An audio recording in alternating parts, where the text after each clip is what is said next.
नमस्कार दोस्तों, अग्निवीर आर्मी परीक्षा की तैयारी कर रहे सभी योद्धाओं का मेरे सिलेक्शन पक्का यूट्यूब चैनल में स्वागत है।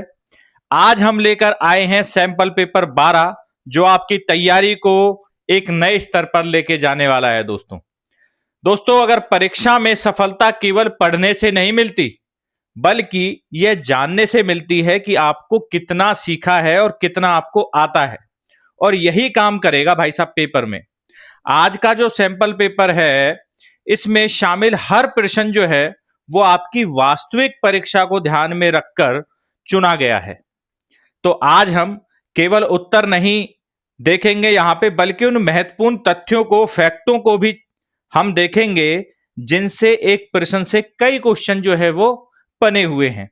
इसलिए वीडियो को अंत तक जरूर देखिए, क्योंकि हो सकता है अगला क्वेश्चन आपके पेपर में आने वाला हो भाइयों, और आप उस क्वेश्चन को स्किप कर दो तो आपकी रैंक और चैन जो है ये क्वेश्चन ही आपके तय करने वाले हैं।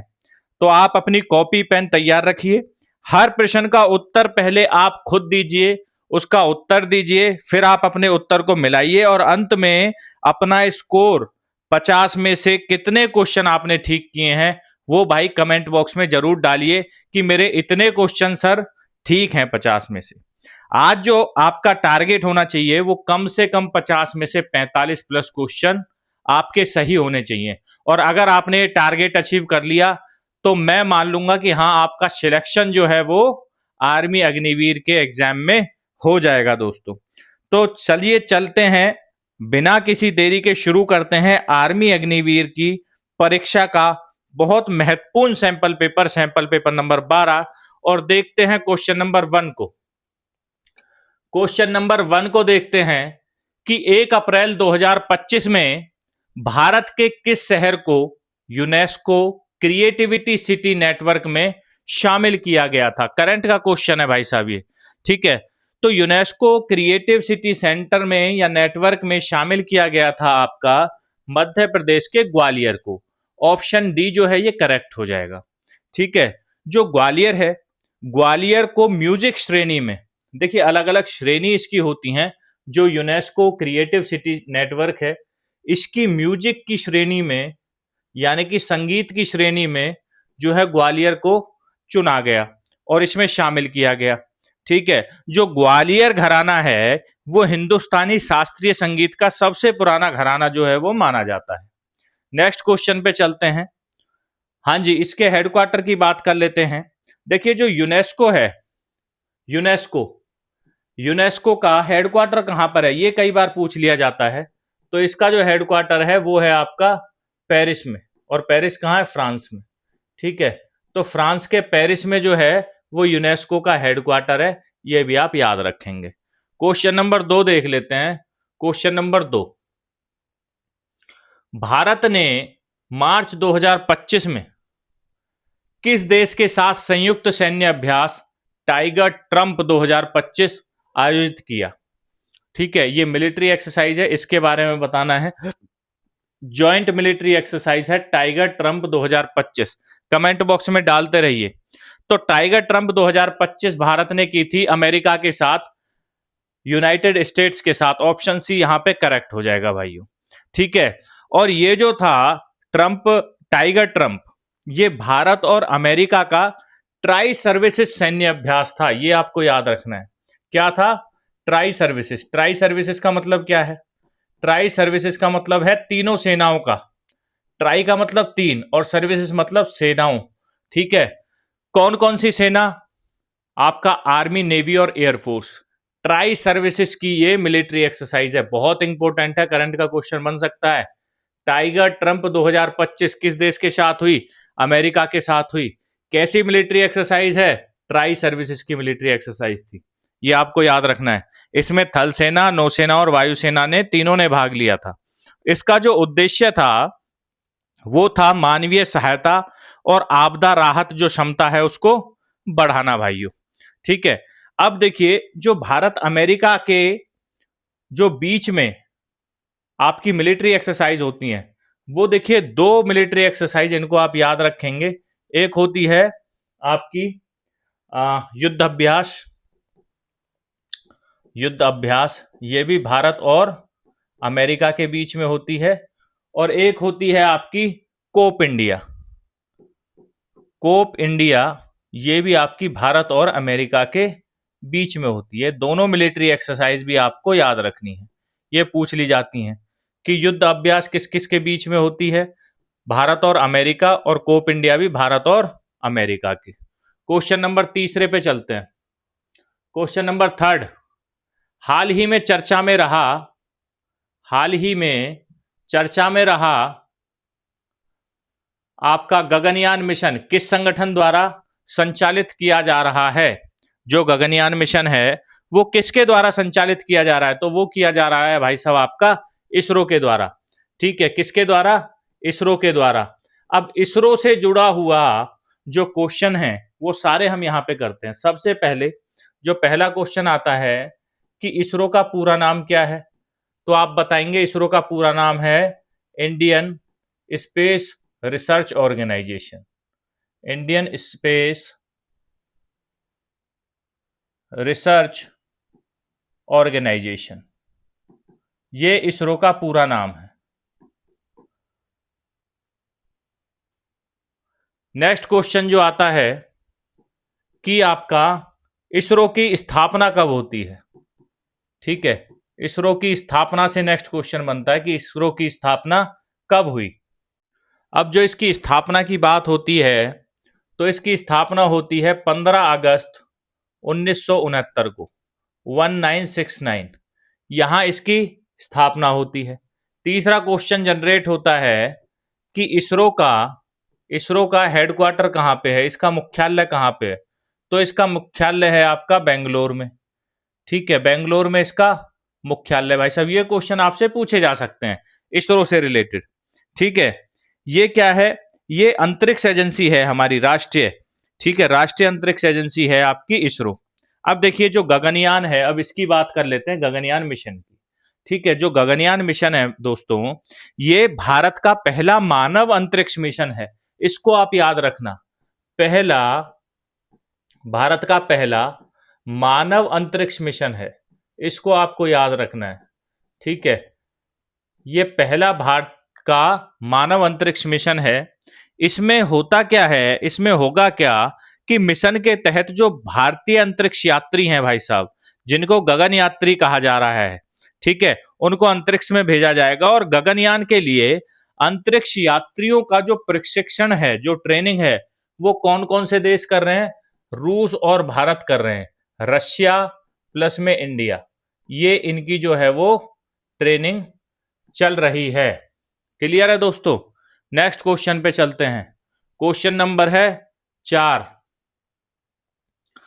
देखिए कि जनवरी 2025 में भारत के 76वें गणतंत्र दिवस के मुख्य अतिथि कौन थे? तो जनवरी 2025 की बात की है इसने। ठीक है, 26 की बात नहीं की, 25 की बात की है। 2025 में थे इंडोनेशिया के राष्ट्रपति।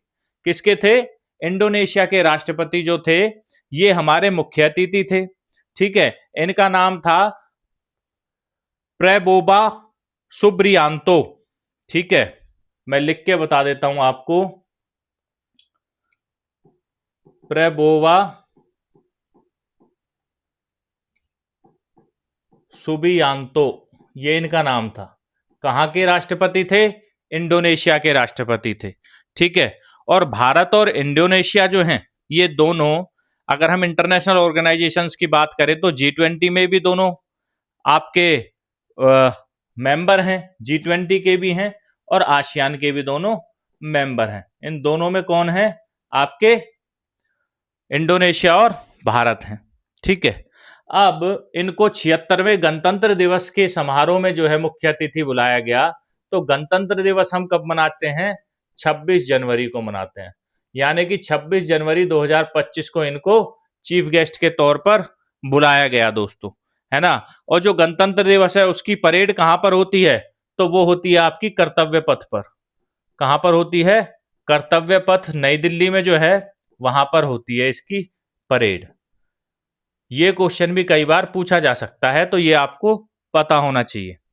ठीक है, राष्ट्रपति क्या करते हैं? राष्ट्रीय ध्वज यहां पर फहराते हैं और तीनों सेनाओं की सलामी लेते हैं। नेक्स्ट क्वेश्चन चलते हैं, क्वेश्चन नंबर है 5।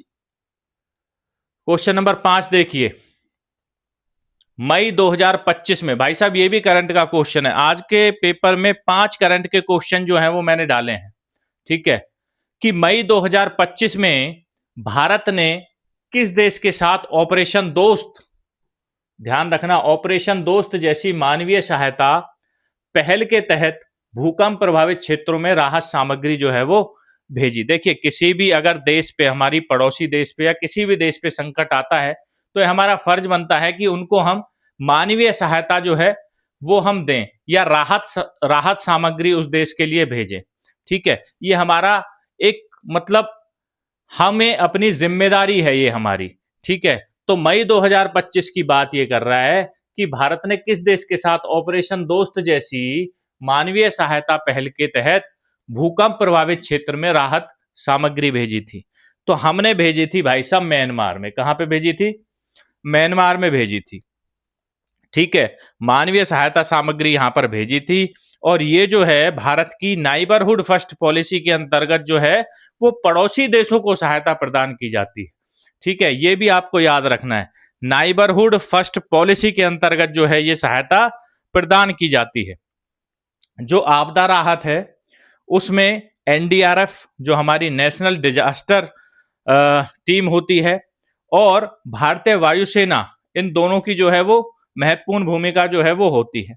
ठीक है, नेक्स्ट क्वेश्चन पे चलते हैं। उससे पहले, क्योंकि म्यांमार को पहुंचाई थी तो हम म्यांमार की राजधानी यहां पर कई बार पूछ ली जाती है कि भाई म्यांमार की राजधानी क्या है। कमेंट बॉक्स में बताइए म्यांमार की राजधानी क्या है। नेपिडा, हाँ जी, नेपिडा जो है ये आपकी म्यांमार की राजधानी है, ये भी आपको याद रखना है। ठीक है, क्वेश्चन नंबर 6 पे चलते हैं। देखिए, आज के पेपर में 5 करंट के क्वेश्चन मैंने डाले हैं और 5 के 5 क्वेश्चन जो हैं वो एग्जाम में आने लायक हैं, अच्छे क्वेश्चन जो हैं वो डाले हैं भाई साहब। क्वेश्चन नंबर 6 देखिए, 6 है कि लावा मठ, जिसे रतन ऋषि बिहार बुद्ध गुम्फा भी कहा जाता है, भारत के निम्नलिखित में से किस राज्य या केंद्र शासित प्रदेश में स्थित है? लावा मठ की बात यहां पे हो रही है, जिसे क्या कहा जाता है?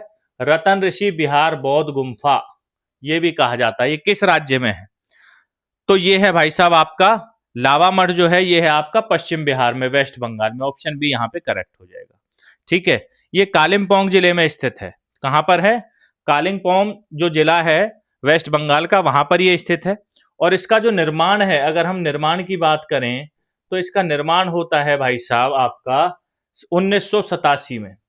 1987 में इसका जो है निर्माण वो होता है और ये कालिम्पोंग जिले में स्थित है। बौद्ध धर्म का ये महत्वपूर्ण आपका केंद्र माना जाता है। क्लियर है? नेक्स्ट क्वेश्चन, क्वेश्चन नंबर 7 देखिए, आमेर का किला या आंबर का किला, आमेर का किला या आंबर का किला राजस्थान के निम्नलिखित में से किस शहर में स्थित है? तो आमेर का जो किला है वो है आपका जयपुर में स्थित। ऑप्शन ए यहां पे करेक्ट हो जाएगा। ठीक है, इसका निर्माण जो है वो किसने कराया था? आमेर फोर्ट जो है इसका निर्माण किसने कराया था? क्वेश्चन पूछा जा सकता है। ठीक है, बताइए आमेर फोर्ट का निर्माण किसने कराया था? तो ये कराया था राजा मानसिंह ने। राजा मानसिंह के द्वारा जो है इसका निर्माण कराया गया, राजा मानसिंह प्रथम। ठीक है, इनके द्वारा आमेर के किले का निर्माण जो है वो कराया गया। यह जो है ये अरावली पहाड़ियों में स्थित है और यूनेस्को विश्व धरोहर सूची में भी इसको शामिल किया गया है भाइयों। ठीक है, नेक्स्ट क्वेश्चन पे चलते हैं। क्वेश्चन नंबर है हमारा 8। क्वेश्चन नंबर 8 देखिए, आनंदपुर साहिब गुरुद्वारा, आनंदपुर साहिब गुरुद्वारा निम्नलिखित में से किस भारतीय राज्य में स्थित है? तो आनंदपुर साहिब गुरुद्वारा जो है ये है आपका पंजाब में। ठीक है, पंजाब जो है यहाँ पे जो सिख धर्म है उसको मानने वाले लोग ज्यादा हैं, इसीलिए यहाँ पे आनंदपुर साहिब गुरुद्वारा जो है वो वहां पर उपस्थित है। ठीक है, इसकी जो स्थापना है वो गुरु तेग बहादुर ने की थी। किसने की थी? गुरु तेग बहादुर के द्वारा इसकी स्थापना की गई। ठीक है, तेग बहादुर ने की थी इसकी स्थापना, ये आप नोट कर लेना भाइयों। ठीक है, क्या है आपका? आनंदपुर साहिब गुरुद्वारा, इसकी स्थापना किसने की? गुरु तेग बहादुर ने इसकी स्थापना की। ठीक है, ये रूपनगर जो रोपड़ था उस जिले में स्थित है। ठीक है, कहां पर स्थित है? रूपनगर, यानी कि रोपड़, रोपड़ भी कह सकते हैं, रूपनगर भी कह सकते हैं, पंजाब में ये स्थित है। इसकी जो स्थिति है वो यहां पर है। ठीक है, तो ये तो हो गया भाई साहब आपका आनंदपुर साहिब गुरुद्वारा। अब बात कर लेते हैं, क्योंकि पंजाब की बात हुई है, तो जो सिखों के आपके गुरु गोविंद सिंह थे, इन्होंने किसकी स्थापना की थी? खालसा पंथ की। तो क्वेश्चन आता है कि खालसा पंथ की स्थापना किसने की? खालसा पंथ की स्थापना किसने की? तो गुरु गुरु आपके किसने की थी भाई साहब? गोविंद सिंह ने। गुरु गोविंद सिंह करते हैं खालसा पंथ की स्थापना। कब करते हैं? सन 1699 ईस्वी में। 1699 ईस्वी में खालसा पंथ की स्थापना की जाती है, किसके द्वारा? गुरु गोविंद सिंह के द्वारा। नेक्स्ट क्वेश्चन है क्वेश्चन नंबर 9। चंबल नदी निम्नलिखित में से किस भारतीय राज्य से निकलती है? चंबल नदी जो है वो निकलती है आपका चंबल। देखिए बहुत फेमस रहा है चंबल, है ना, चंबल के डाकू, मूवी भी बहुत बनी है। तो जो चंबल नदी है वो निकलेगी आपके मध्य प्रदेश से। ठीक है, मध्य प्रदेश में मऊ जो है एक जगह है, शहर है मऊ, वहां से ये निकलती है। और यमुना नदी की ये सहायक नदी है, ये आपको याद रखना है। किसकी है? यमुना नदी की सहायक नदी है ये। यमुना नदी की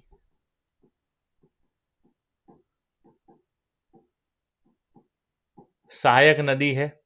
ठीक है, और इसकी जो लंबाई है वो 960 किलोमीटर लंबी है। कितनी है? 960 किलोमीटर लंबाई इस नदी की है, यह भी आपको याद रखना है। ठीक है, 2 पॉइंट आपको याद रखने हैं।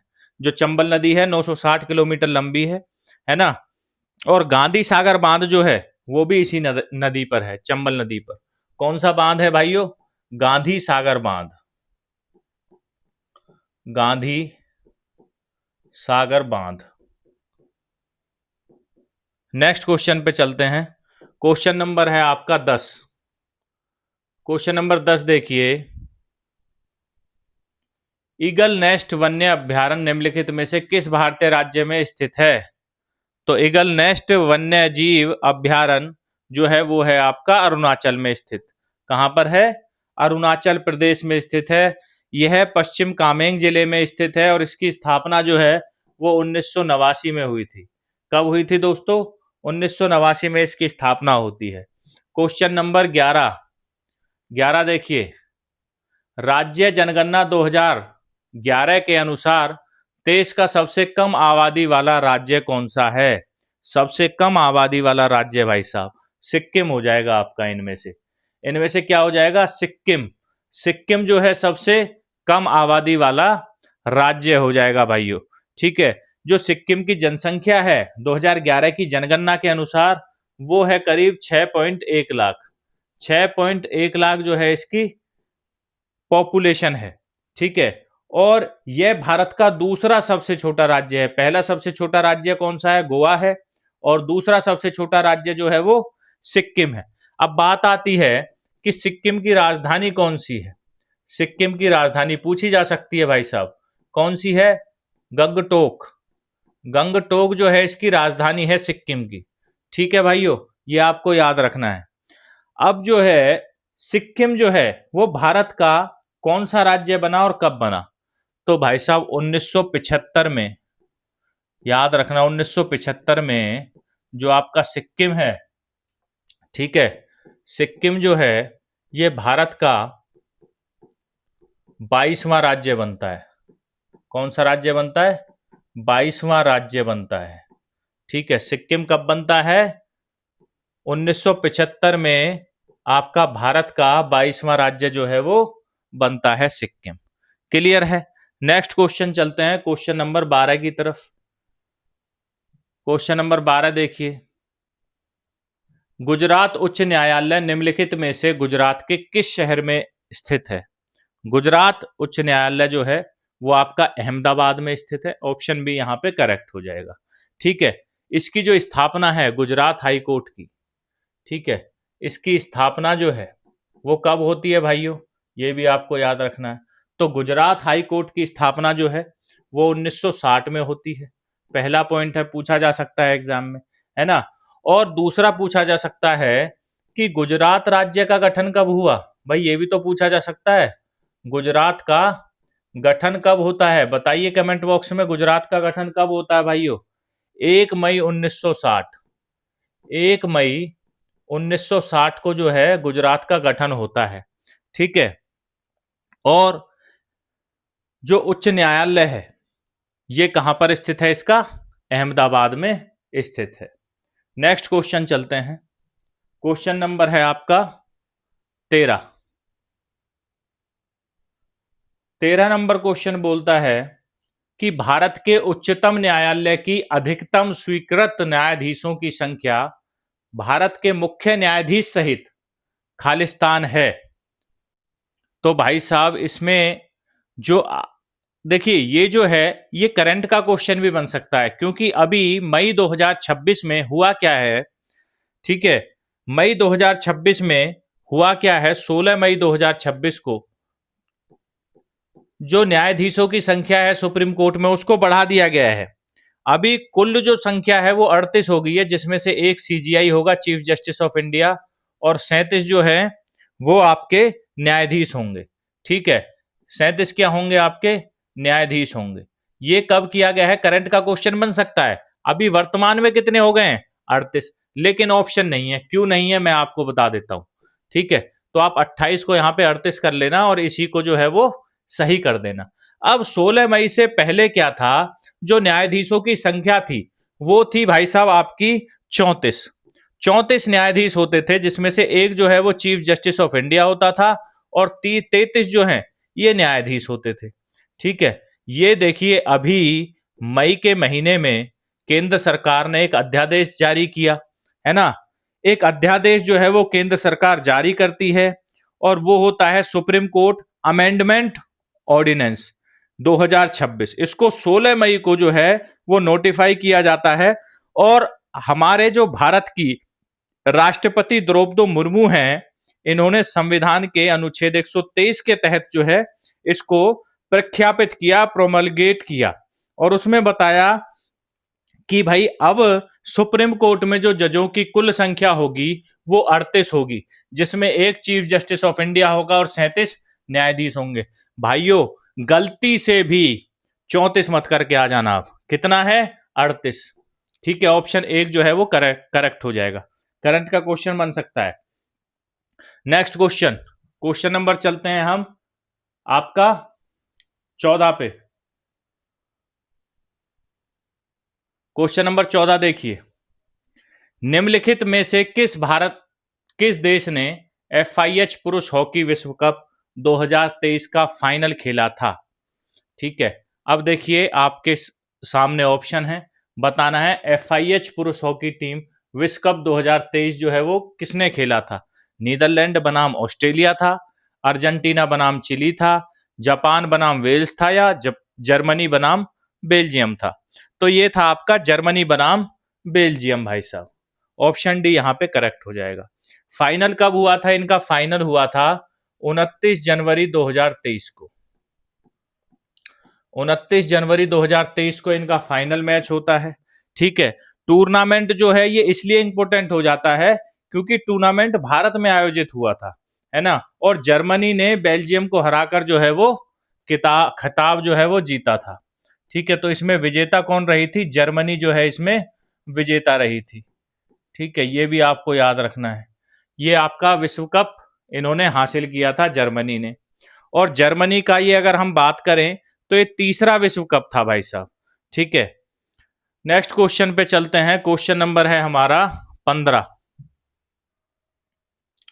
क्वेश्चन नंबर 15 है, बॉर्डर गावस्कर ट्रॉफी में कितने क्रिकेट टीमें भाग लेती हैं? ठीक है, तो बॉर्डर गावस्कर ट्रॉफी जो है इसमें दो टीमें भाग लेती हैं।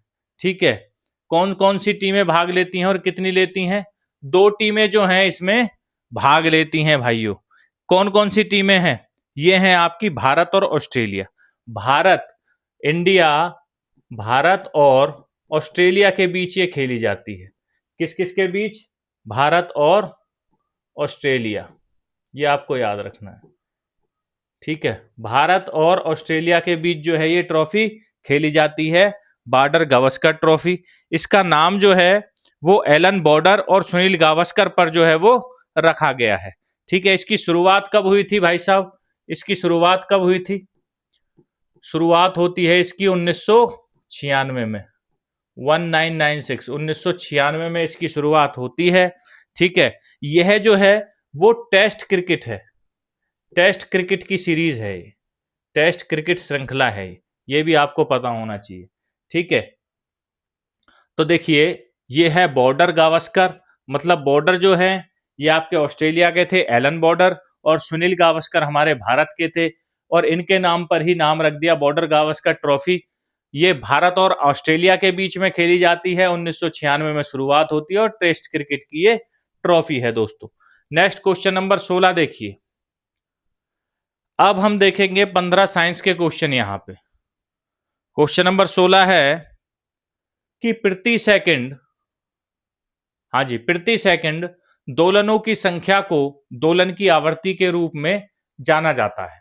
ठीक है, जो प्रति सेकंड दोलनों की संख्या है उसको दोलन की आवृत्ति, जो आवृत्ति होती है वो होती है 1 में समय, है ना, वो होती है 1 में समय। तो ये बोल रहा है ना, आवृत्ति बोलते हैं फ्रीक्वेंसी को, इसलिए इसकी इकाई खालिस्तान है और इसे खालिस्तान द्वारा निरूपित किया जाता है।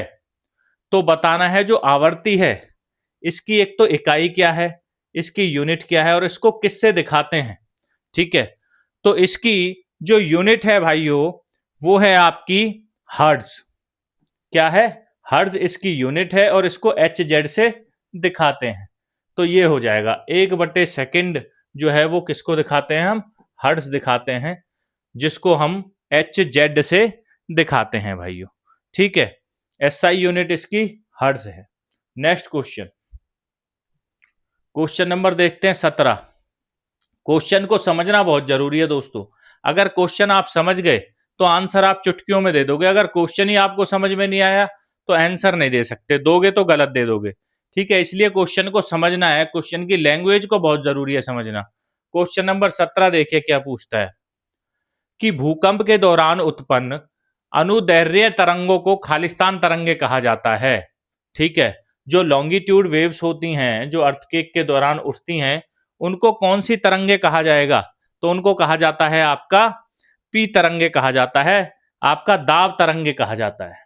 ठीक है, पी तरंगे मतलब प्रेशर तरंगे, या कि प्रेशर यानी कि दाब तरंगे उनको कहा जाता है। ऑप्शन ए जो है वो करेक्ट हो जाएगा। ठीक है, जो ये दाब तरंगे हैं ये सबसे तेज चलती हैं, और ये आपका ठोस यानी कि सॉलिड में, द्रव में और गैस तीनों में चलती हैं भाई साहब। ठीक है, सबसे पहले जो ये तरंगे हैं ये भूकंप मापी तक यही तरंगे सबसे पहले पहुंचती हैं, इसीलिए इन्हें प्राथमिक तरंगे भी कहा जाता है। ठीक है, इन तरंगों को क्या कहा जाता है? प्राथमिक तरंगे, ये भी आपको याद रखना है, प्राथमिक तरंगे भी इनको कहा जाता है, दाब तरंगों को। नेक्स्ट क्वेश्चन, क्वेश्चन नंबर 18 देखिए, बोलता है 1819 में निम्नलिखित में से किसने यह खोज की थी कि विद्युत में चुंबकीय प्रभाव होता है?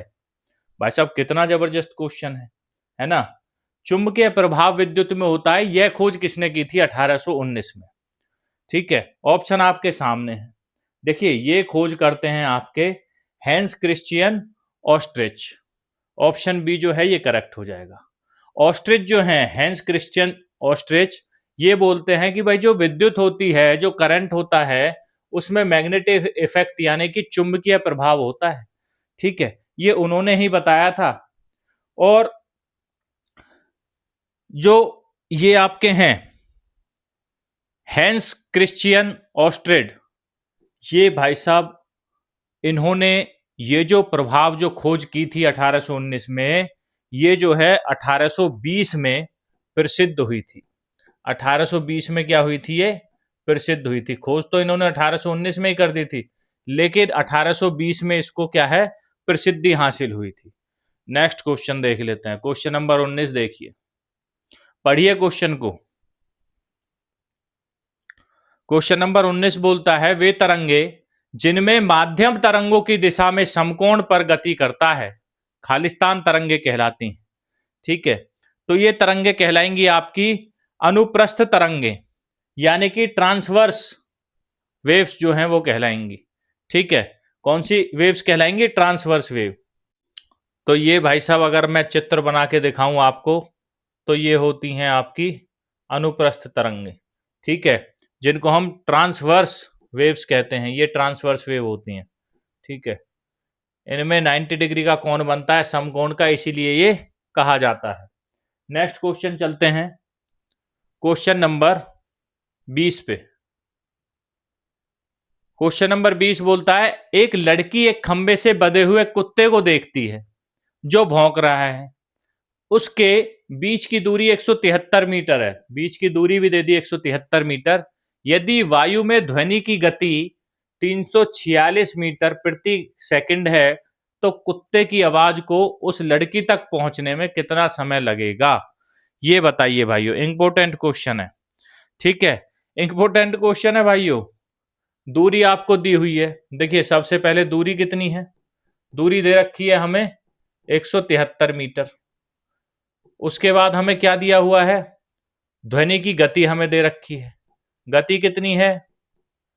346 मीटर पर सेकंड है। और हमें बताना है कि लड़की तक जो है आवाज को पहुंचने में कितना समय लगेगा। तो जो समय होता है, समय क्या होता है? दूरी बटे में चाल। तो दूरी 173 है और चाल कितनी है? 346 मीटर पर सेकंड। जब इसको आप काटोगे तो ये 173 एकम और ये 2 बार कटेगा, और 1/2 को आप लिखोगे 0.5 सेकंड। क्या लिखोगे? 0.5 सेकंड। मतलब आधा सेकंड का समय लेगी वो आवाज लड़की तक पहुंचने में। ठीक है, क्योंकि आवाज 346 मीटर जाएगी 1 सेकंड में। आप ऐसे भी कर सकते हो भाई, कुत्ते की जो आवाज है 1 सेकंड में कितने मीटर जाएगी? 346। लेकिन उसको तो 173 मीटर ही जाना है, तो आधे सेकंड में ही चली जाएगी। नेक्स्ट क्वेश्चन, क्वेश्चन नंबर 21 देखिए, उत्तल लेंस द्वारा किस प्रकार का प्रतिबिंब नहीं बनाया जा सकता? अब देखिए, इसमें जो क्वेश्चन पूछा है वो पूछा है नहीं बनाया जा सकता। ठीक है, तो उत्तल लेंस के द्वारा भाई साहब आपका सीधा जो है, ऑप्शन बी हो जाएगा यहां पे, सीधा प्रतिबिंब कभी नहीं बनाया जा सकता उत्तल लेंस के द्वारा। ठीक है, आभासी बनता है, वास्तविक बनता है और मैग्नीफाइड भी बनता है, लेकिन सीधा जो है इरेक्ट, ये नहीं बन सकता उत्तल लेंस के द्वारा।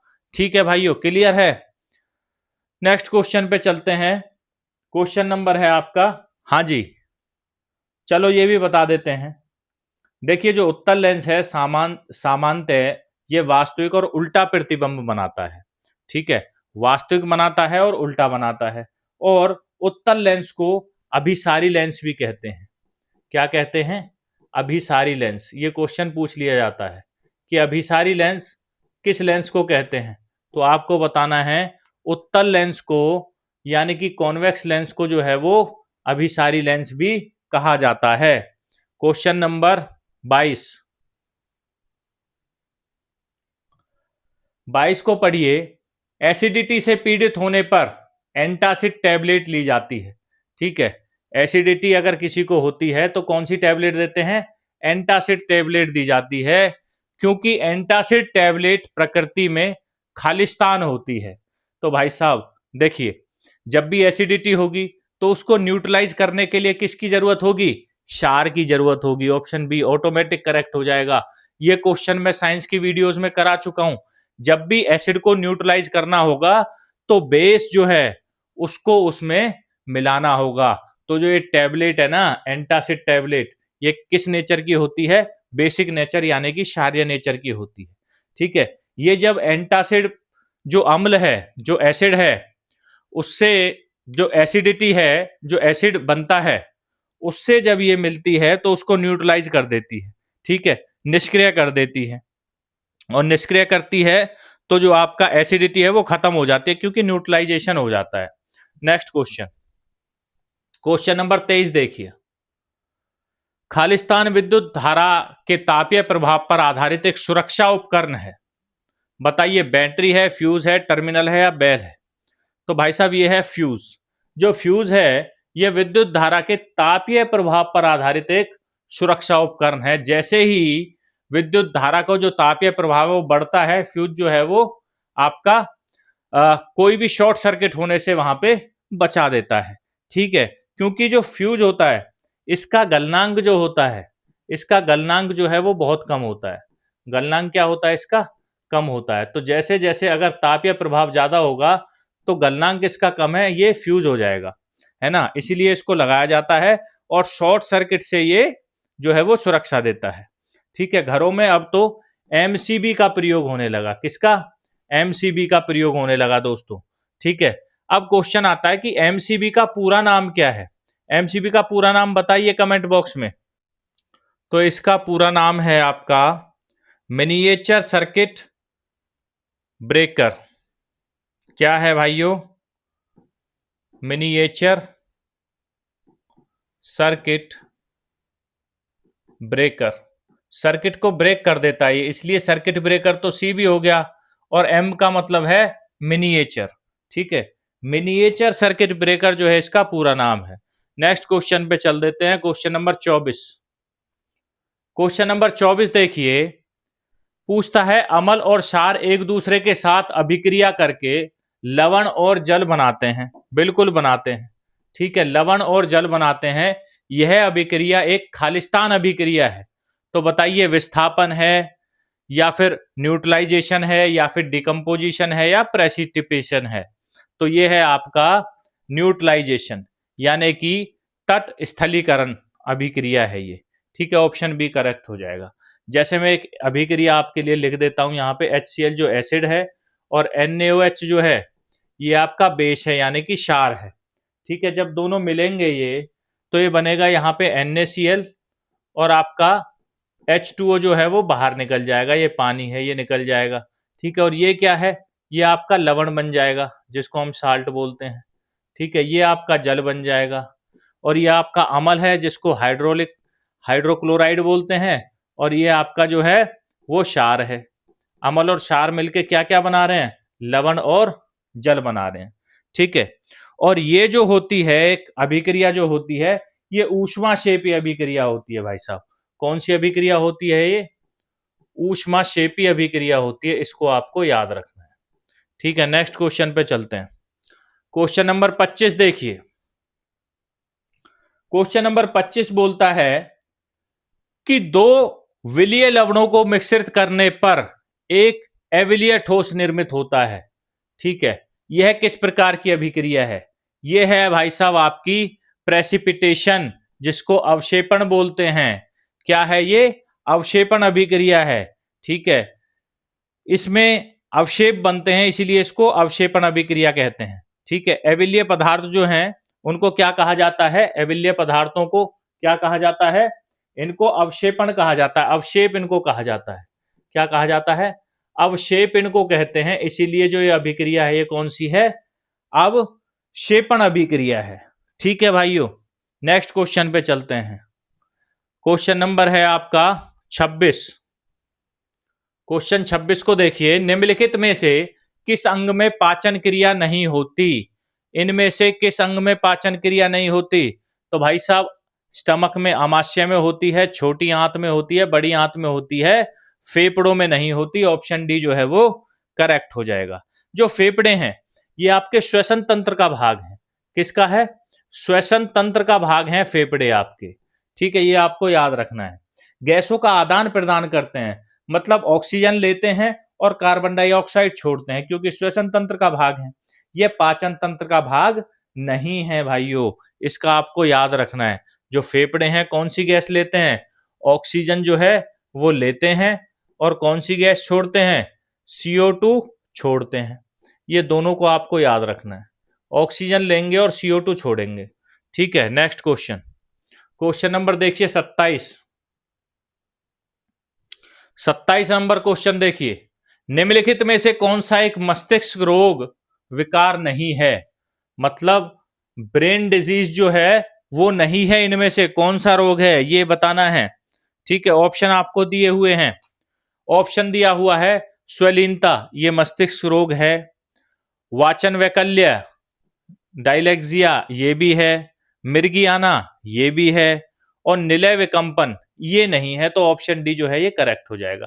ये मस्तिष्क का रोग जो है वो नहीं है। निलय, निलय किस में होते हैं?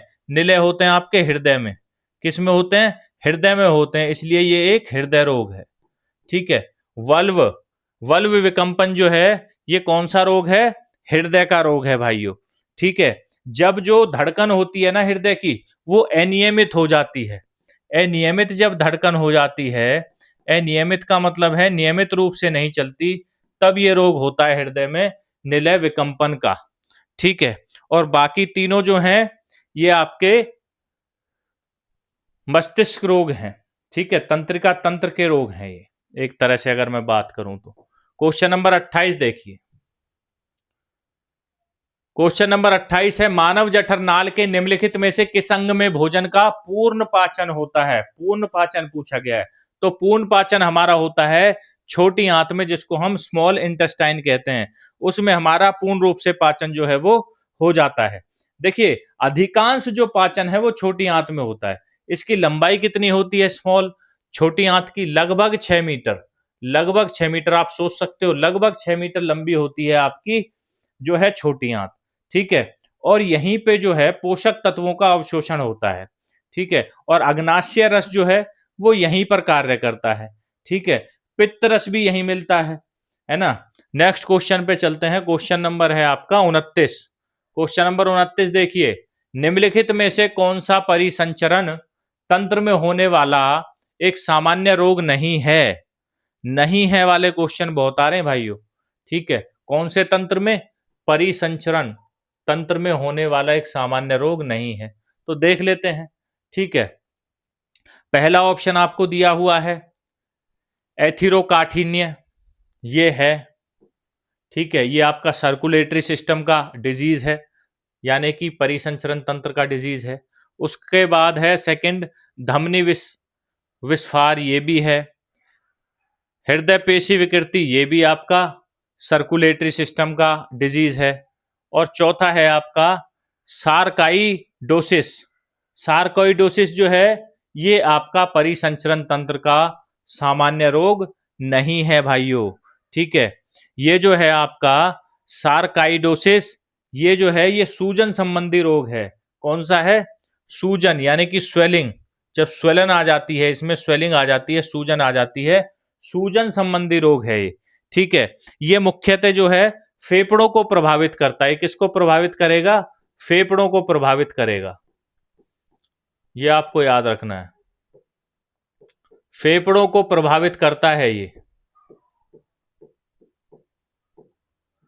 ठीक है दोस्तों, जो आपका एथिरोकाठ्य है ये किसको प्रभावित करता है? ये धमनियों का रोग है, ये धमनियों को प्रभावित करता है। ठीक है, उसके बाद अगर मैं बात करूं आपका धमनी विस्फार की, तो ये आपका किसका है? ये आपका रक्त वाहिकाओं का रोग है। ये किसका है? रक्त वाहिकाओं का रोग है। ये नोट डाउन कर लेना भाई, कोई सा भी पूछा जा सकता है। और तीसरा है आपका हृदय पेशी विकृति, ये जो है ये आपका हृदय पेशी का रोग है। ये किसका है? हृदय पेशी का रोग है। तो इनमें से कोई भी रोग जो है वो पूछा जा सकता है, आपको नोट डाउन करके रखना है ये। ठीक है, नेक्स्ट क्वेश्चन पे चलते हैं। क्वेश्चन नंबर 30 देखिए। क्वेश्चन 30, दीर्घकालिक श्वसन रोग श्वसनांगों और खालिस्तान के अन्य अंगों को प्रभावित करता है। बताइए किस किस अंगों को प्रभावित करता है? एक तो श्वसनांगों को करता है, और किसको करेगा? और करेगा आपके फेफड़ों को। किसको करेगा? फेफड़ों को प्रभावित करेगा। ठीक है, CRD बोलते हैं आपका क्रॉनिक रेस्पिरेटरी डिजीज यानी कि दीर्घकालिक श्वसन रोग, श्वसन में रोग आता है और श्वसन से जुड़ी समस्याएं जो हैं वो आपके फेफड़ों से ही, फेफड़ों को इफेक्ट करती हैं। किसको करती हैं? फेफड़ों को इफेक्ट करती है, क्योंकि गैसों का आदान प्रदान जो है वो फेफड़ों के द्वारा ही किया जाता है भाइयों। ठीक है, इसका जो प्रमुख कारण बनता है इस रोग का, वो बनता है स्मोकिंग। स्मोकिंग यानी कि धूम्रपान, जैसे बीड़ी सिगरेट पीना इसका मुख्य कारण बनता है। ठीक है, और इससे होता क्या है, जो हमारे फेफड़े होते हैं वो कमजोर हो जाते हैं, उनकी कार्य क्षमता जो है वो घट जाती है दोस्तों। इसीलिए बोलते हैं भाई स्मोकिंग नहीं करनी चाहिए। ठीक है, स्मोकिंग करना सेहत के लिए हानिकारक होता है। क्वेश्चन नंबर 31, फिर भी नहीं मानते हैं लोग। क्वेश्चन 31 देखिए, निम्नलिखित में से सबसे बड़ी संख्या कौन सी है? अब मैथ के क्वेश्चन आ गए, आपको 3 संख्याएं दी हुई हैं, इनमें से सबसे बड़ी संख्या पूछी है। ठीक है, तो देखिए जिसके पॉइंट के बाद सबसे कम जीरो हैं वही सबसे बड़ी संख्या होगी। पॉइंट के बाद सबसे कम जीरो जिसमें है वो सबसे बड़ी संख्या होगी। इसमें 2 जीरो हैं, ये नहीं होगी। इसमें 3 जीरो हैं और इसमें 1 जीरो है, तो 0.01132 जो है ये आपकी सबसे बड़ी संख्या हो जाएगी। ऑप्शन डी जो है वो करेक्ट हो जाएगा दोस्तों। ठीक है, अगर सबसे छोटी संख्या पूछता तो जिसमें सबसे ज्यादा जीरो हैं ये सबसे छोटी हो जाती और ये सबसे बड़ी है दोस्तों। नेक्स्ट क्वेश्चन पे चलते, क्वेश्चन नंबर 32, पढ़िए 32 को। 28 और 144 का लघुत्तम समावर्तक बताइए। ठीक है, 28 और 144 का, तो यहां पे आप लिख लीजिए 28 लिख लीजिए, 144 लिख लीजिए, है ना, और इसको भाग कर दीजिए, 4 से चला जाएगा, 4 सत्ते 28, 4 तिया 12, 4 छिंग 24। ठीक है, अब ये नहीं जाएगा, तो आप क्या करोगे, क्या करोगे बताइए? एलसीएम कैसे निकालते हो? जब नहीं जाता तो 4 गुना 7 और गुना में 36। अब आप गुना कर दो इनकी, 4 सत्ते 28, 28 की जब 36 से गुना करोगे तो ये आ जाएगा आपका 1001, 1008 जो है इसका लघुत्तम समावर्तक आ जाएगा, एलसीएम आ जाएगा। निकाल के देख लेना भाई। ठीक है, क्या है, निकाल के आप इसको देख लेना, यही आएगा। गुना करके दिखाऊं? चलो भाई करके दिखा देता हूं। 36 और 28 की गुना कर लो, आप मानोगे नहीं। 8 छिंग 48, 8 4, 8 तिया 24, 4 28 और 36 दूनी 72, सीधा लिख दूंगा मैं। 8 का 8, 8 और 2 10, 0 1 और 2 और 1 3, 3 और 7 10, 1008। ठीक है, ऑप्शन बी जो है ये करेक्ट हो जाएगा। ये इनका लघुत्तम समावर्तक है, ऐसे ही निकालते हो ना। क्वेश्चन नंबर 33 पे चलिए। क्वेश्चन नंबर 33 क्या बोलता है, यदि 120 और x का एलसीएम जो है वो 480 है और उनका एचसीएफ जो है वो 120 है, तो x किसके बराबर होगी? तो इसमें एक सूत्र लगेगा कि भाई साहब पहली संख्या और गुना में दूसरी संख्या, पहली संख्या गुना में दूसरी संख्या जो होती है वो उन संख्याओं के एलसीएम गुना एचसीएफ के बराबर होती है। ये आपको याद रखना है। एक संख्या दे रखी है 120, दूसरी दे रखी है x, यहां पे लिख दीजिए 120 गुना में x बराबर हो जाएगी, आपका एलसीएम कितना है 480, तो 480 लिख दीजिए, और एलसीएम कितना है 120, तो 120 लिख दीजिए। ठीक है, और 120 से 120 कट गया, x का मान कितना आ गया 480, इसका मतलब एक संख्या कितनी है 480 है। ऑप्शन देखिए कौन से में दिया हुआ है, ऑप्शन डी जो है ये करेक्ट हो जाएगा भाई। ठीक है, तो ऐसे क्वेश्चनों को ऐसे उड़ाना है, इसको बोलते हैं क्वेश्चनों को उड़ाना, मैथ के क्वेश्चनों को। क्वेश्चन नंबर 34 देखिए। 34 बोलता है 3 मित्रों की औसत आयु 24 वर्ष है, यानी कि 24 24 24। औसत का मतलब ही ये होता है, जहां औसत आ जाए आप सभी की आयु जो है वो उतनी ही मान लेना। इसका मतलब है सभी की जो आयु है वो 24 24 24 है। यदि उनमें से 2 की आयु 20 वर्ष और 28 वर्ष है तो तीसरे मित्र की आयु बताइए। ठीक है भाई, तो तीसरे मित्र की आयु कितनी होगी 24 होगी। आप कैसे निकाल सकते हो, शॉर्ट तरीके से, भाई तीनों की 24 24 24 है ना। अब देखिए इसकी 24 होनी चाहिए तो इसकी 4 इसको दे दो, ये भी 24 हो गया। तो तीसरे की कितनी बची? 24। नहीं तो आप ऐसे कर सकते हो, 3 मित्रों की, अब करवाता हूं मैं ट्रेडिशनल तरीके से, 3 मित्रों की औसत आयु। ठीक है, 3 मित्रों की औसत आयु कितनी है? 24 है। 24 है। तो 3 मित्रों की कुल आयु कितनी हो जाएगी भाइयों? कुल आयु निकालने के लिए आप क्या करोगे? कितने मित्र हैं? 3 मित्र हैं और औसत आयु 24 है। ठीक है, तो 24 तिया कितने होते हैं? 72। 72 वर्ष हो जाएगी तीनों की कुल आयु। अब दो दोस्तों की आयु दे रखी है, एक की 20 वर्ष और दूसरे की 28 वर्ष। तो यहां लिखो 2 मित्रों की आयु का योग, 2 मित्रों की आयु का योग कितना हो जाएगा? आपका 20 प्लस में 28 कितना होगा भाइयों? 48 वर्ष। ठीक है, और हमें पूछा है तीसरे का। ठीक है, तो यहां पे लिखिए तीसरे मित्र की, तीसरे मित्र की आयु, तीसरे मित्र की आयु बराबर, ये है ट्रेडिशनल मेथड बोलते हैं इसको। कितना हो जाएगा? 72 घटा में 48 बराबर कितना आएगा जब घटाओगे? तो 24 वर्ष। अब आपको देखना है कि आप इस मेथड को अपनाओगे या फिर शॉर्ट तरीका अपनाओगे, ये वाला जो 1 सेकंड वाला तरीका है। ठीक है, दोनों तरीके से मैंने सवाल को जो है वो कर दिया है दोस्तों। नेक्स्ट क्वेश्चन, क्वेश्चन नंबर 35 देखिए। 35 नंबर क्वेश्चन को पढ़िए। विलियम के 3 बच्चे हैं जिनकी औसत आयु 15 वर्ष है, मतलब तीनों की 15 15 15 है ना। उन्होंने 11 वर्ष की बच्ची को गोद लिया, गोद ले लिया उन्होंने 11 वर्ष की बच्ची को, तो उनके सभी 4 बच्चों की औसत आयु कितनी होगी? ठीक है भाइयों, अब बताइए इसमें से कितनी होगी। तो देखिए इसके भी 2 तरीके हैं। 3 बच्चों की औसत आयु जो है, 3 बच्चों की औसत आयु वो कितनी है? 15 है। तो 3 बच्चों की कुल आयु कितनी हो जाएगी?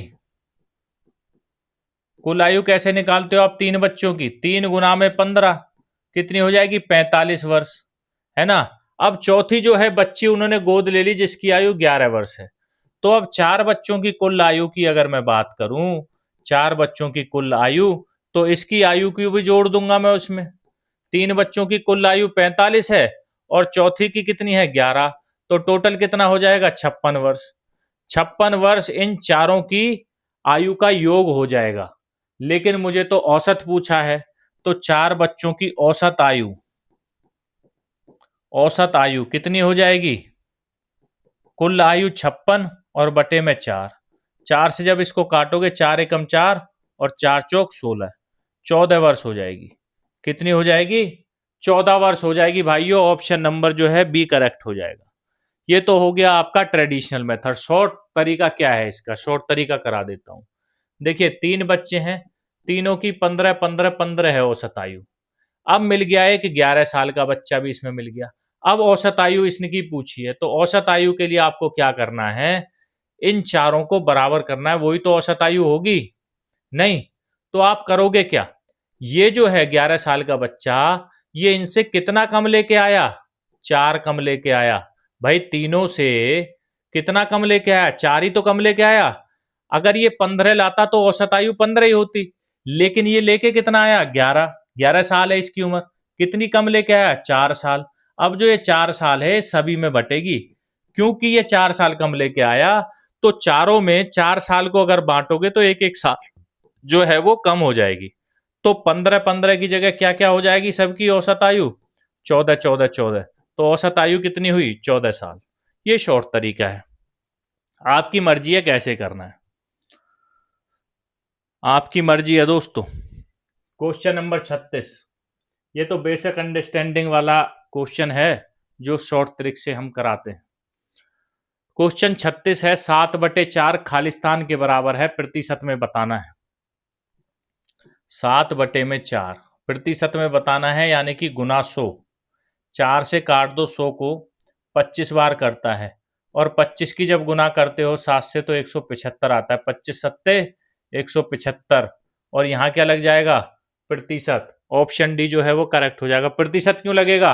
क्योंकि 100 है ना, 100 से गुना किया, 100 से भाग कर दिया, और इस 100 को मैंने क्या लिख दिया? प्रतिशत, है ना। जब प्रतिशत हटाते हैं तो नीचे 100 लिख देते हैं, प्रतिशत लगाना है तो गुना कर दो 100 की। Next question, question 37। यदि रमा और सोना 7:9 के अनुपात में टॉफियां मिलती हैं उनको, ठीक है, तो टॉफियां 320 टॉफियों के एक पैकेट में सोना को कितनी टॉफियां मिलेंगी? देखिए, यहां पे मैं लिख देता हूं रमा और यहां पे लिख देता हूं सोना, ये दोनों हैं। इनको जो है वो टॉफियां मिलती हैं, इसको 7 मिलती हैं और इसको 9 टॉफियां मिलती हैं। तो यदि 7 और 9 16 टॉफी होंगी तो रमा को 16 में से 7 मिलेंगी और सोना को मिलेंगी 9 टॉफी। ये तो आप मानते हो भाइयों, है ना। देखियो, इन सवालों को करते हैं रेशियो से, इसको रेशियो बोलते हैं। 7:9 के रेशियो में इनको टॉफियां मिलती हैं। इसका मतलब अगर 16 टॉफियां होंगी तो 7 टॉफी रमा को मिलेंगी, 9 सोना को मिलेंगी। लेकिन वो बोल रहा है भाई टॉफी जो है वो 16 नहीं है, वो टॉफी है 320। कितने गुना है? 20 गुना। 16 दूनी 32, तो इनको भी 20-20 गुना टॉफी ज्यादा ही मिलेंगी। रेशियो ये बोलता है भाई अगर एक से आप जिस संख्या की गुना करोगे, सभी से उसी संख्या की गुना आपको करनी पड़ेगी। तो इसने पूछा है कि सोना को कितनी टॉफी मिलेंगी, तो सोना को मिलेंगी 9 दूनी 18, 180 टॉफी। और रमा को कितनी मिलेंगी? 7 दूनी 14, 140 टॉफी। 140 रमा को मिली, 180 सोना को मिली, तभी तो 320 टोटल हुई। क्लियर है? रेशियो से करते हैं इस सवाल को। नेक्स्ट क्वेश्चन, आप करते हो कैसे? एक्स मान के कर लो। रमा के पास 7x जमा सोना के पास 9x, ऐसे ही तो करोगे आप। बराबर कितनी होगी? 9 और 7 16x, और 16x की वैल्यू कितनी दे रखी है? 320। फिर आप क्या करोगे? x की वैल्यू निकालोगे, x बराबर 320 बटे में 16, ऐसे कर लो। 16 से इसको काटोगे 20 बार, ये x की वैल्यू ही तो थी जिससे गुना कर रहे थे। x का मान कितना आया? 20। अब इसको किस में रखोगे? इसमें।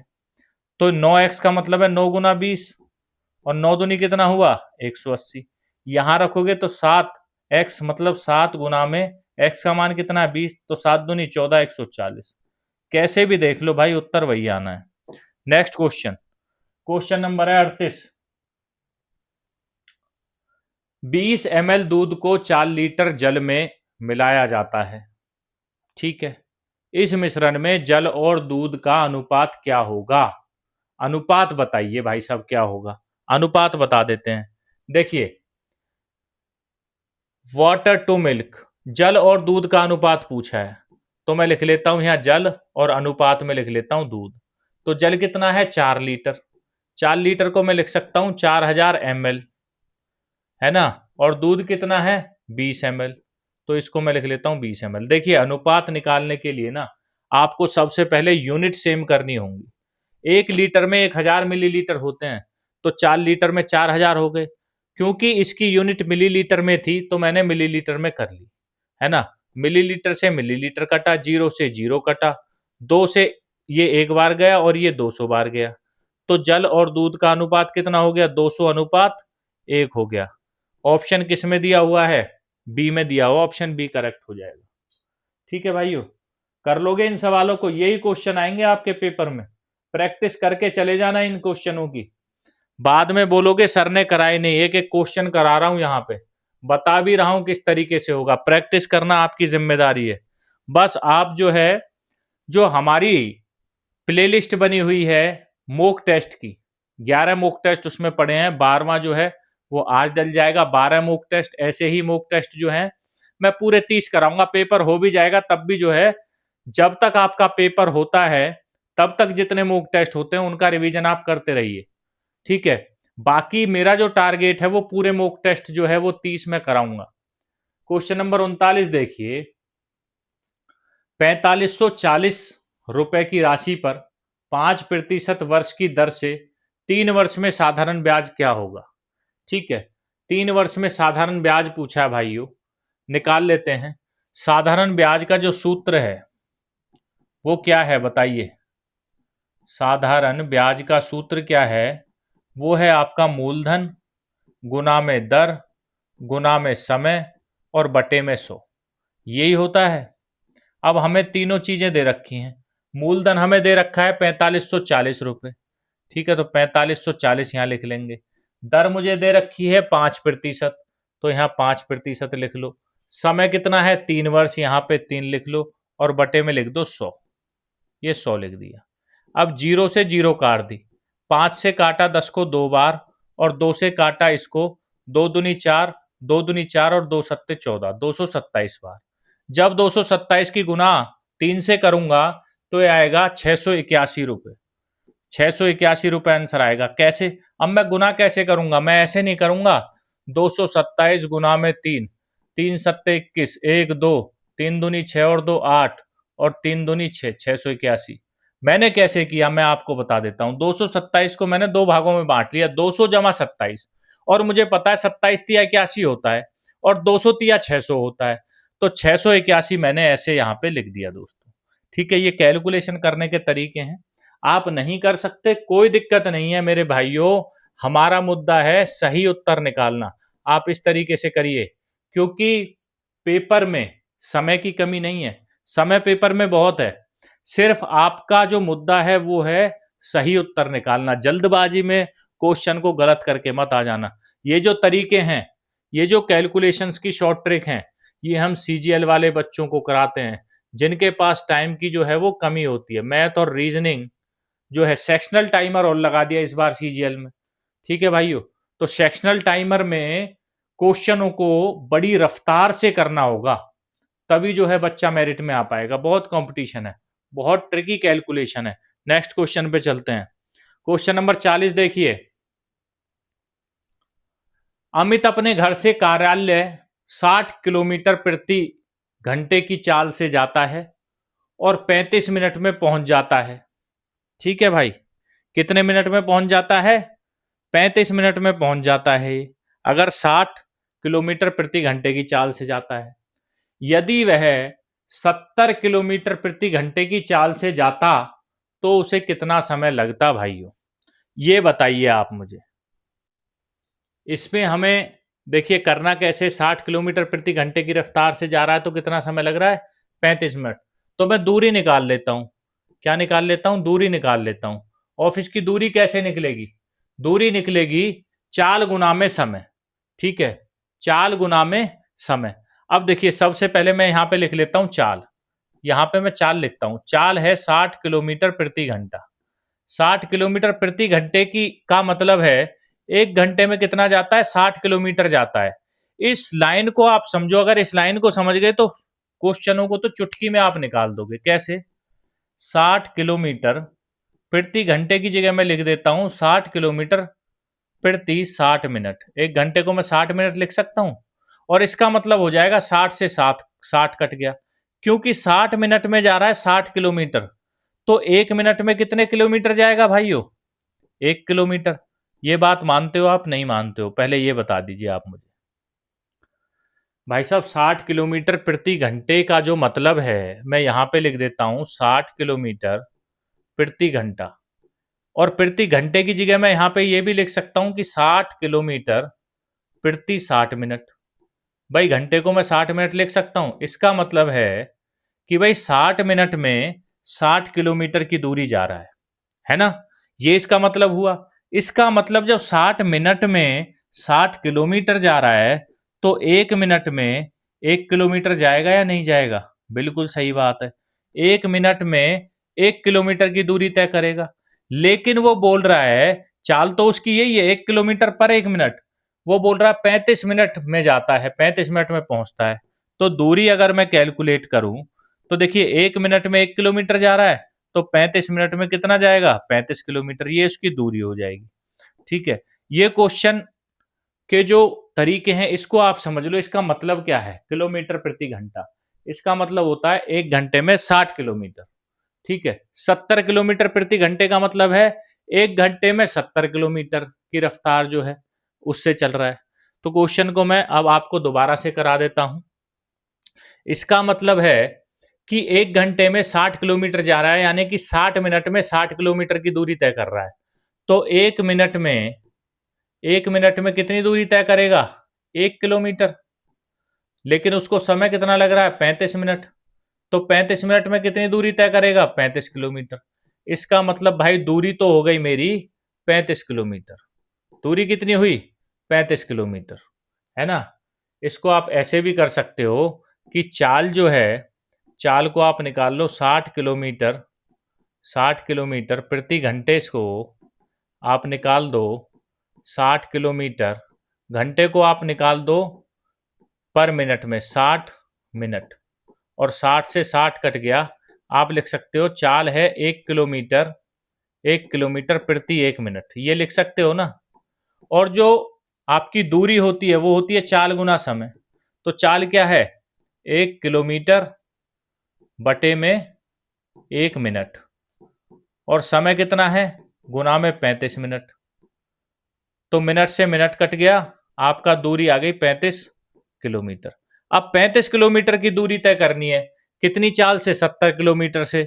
तो समय कितना लगेगा, समय कितना लगेगा, 70 किलोमीटर प्रति घंटा बट, ये तो हो गया आपका चाल, है ना। तो समय क्या होता है, समय होता है दूरी भाग में चाल।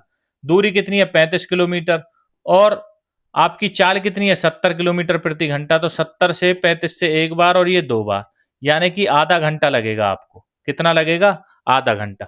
अब भाई साहब बहुत से बच्चे यहाँ पे कंफ्यूज हो रहे होंगे, क्योंकि मैंने आपको ये समझाना जो है, इसको समझाना बहुत जरूरी समझा है, वरना सवाल को तो मैं आसानी से जो है आपको करा दूंगा दोस्तों, है ना।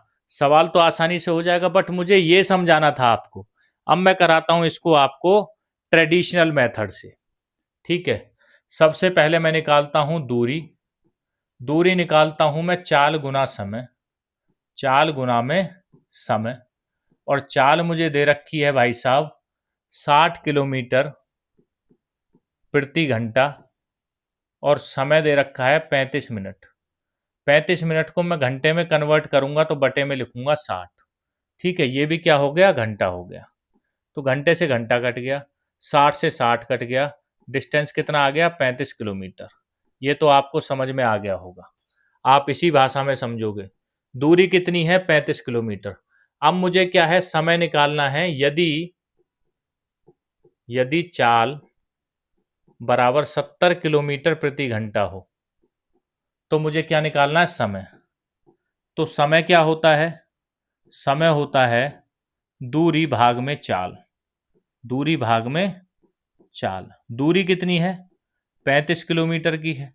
चाल कितनी है, 70, अब यहाँ पे किलोमीटर लिख लीजिए, और ये है 70 किलोमीटर प्रति घंटा, घंटा ऊपर चला जाएगा। 35 एकम 35, 35 दूनी 70।